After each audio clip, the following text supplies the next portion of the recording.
Bienvenue dans la rubrique ET Network. Beaucoup se demandent de pourquoi nous insistons autant pour que tu rejoignes le domaine de la tech et de l'IT. La réponse est simple. C'est là que se construit le présent et surtout le futur. À quelques kilomètres de la Silicon Valley, l'université de Stanford forme parmi les meilleurs ingénieurs aux États-Unis. Cet étudiant fait partie des profils les plus recherchés. Il étudie les sciences de l'informatique et l'intelligence artificielle. Il lui reste encore 6 mois de master, mais sur ses réseaux sociaux déjà, des dizaines d'offres d'emploi. Celle-là date de lundi dernier. J'en ai reçu 2 le 12 septembre. Une le 5 septembre. En moyenne, c'est une fois par semaine.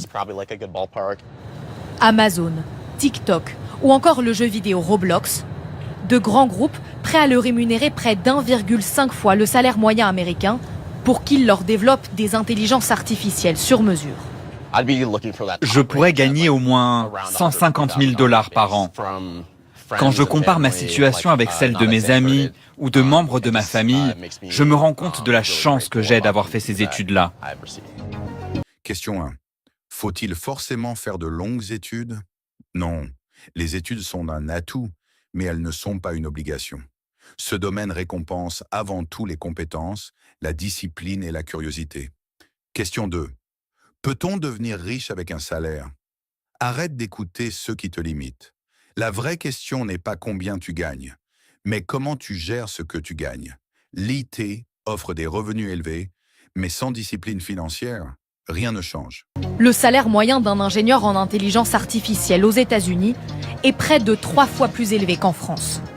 Et ce chiffre peut même parfois exploser si le salarié possède des parts dans son entreprise. C'est le cas de tous les employés de cette société. Elle fabrique des intelligences artificielles pour des hôpitaux, des usines. Et l'an dernier, sa valeur a été multipliée par 9. Je suis très fier d'annoncer que nous avons déjà fait plusieurs millionnaires parmi nos employés l'année dernière. Il y a des millionnaires là derrière vous? Oui, absolument. Mon entreprise est désormais valorisée à 1,8 milliard de dollars. Même pour les salariés qui n'en détiendraient que 0,1%, ça fait quand même beaucoup d'argent.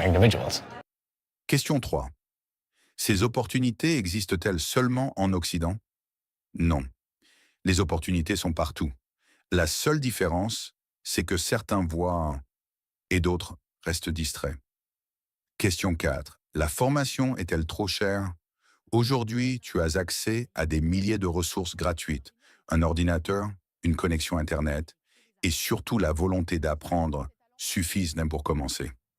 Ceux qui réussissent ne sont pas forcément les plus riches, mais les plus constants. Question 5. Peut-on gagner de gros salaires en Afrique?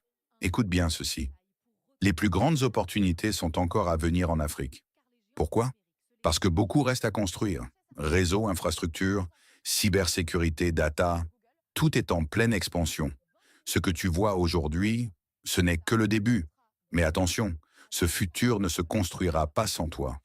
Un peuple non formé reste dépendant. Un peuple formé devient puissant et indépendant. Question 6. Alors, par où commencer?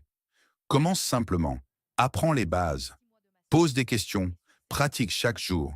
Et surtout, reste connecté à Parlons Monde IT.